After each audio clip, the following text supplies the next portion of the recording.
संजय राऊत यांच्याकडून सरन्यायाधीश भूषण गवई यांना अभिनंदनाचं पत्र देण्यात आलंय। तेलंगणामधील 10 आमदारांच्या पक्षांतर प्रकरणामध्ये आपल्या खंडपीठाकडून परखड मत व्यक्त करण्यात आलं। आपलं निरीक्षण अंधारामध्ये ढकललेल्या लोकशाहीला एक आशेचा किरण दाखवणार आहे। मग राजकीय पक्षाशी बेईमानी करून पक्षांतर करणाऱ्यांना रोखलं नाही तर लोकशाहीचं नुकसान होईल असं राऊतांनी म्हटलंय।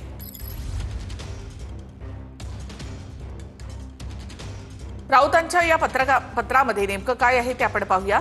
तेलंगणातील 10 आमदारांच्या पक्षांतर प्रकरणात आपल्या खंडपीठानं परखड मत मांडलं व्यक्त केलं। मूळ राजकीय पक्षाशी बेईमानी करून पक्षांतर करणाऱ्यांना रोखलं नाही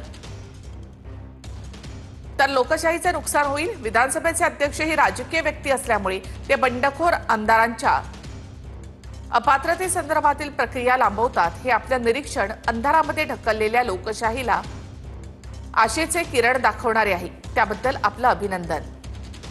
सरन्यायाधीश साहेब, मी आजचा सामनातील प्रसिद्ध झालेला याच विषयावरील अग्रलेख पाठवत आहे।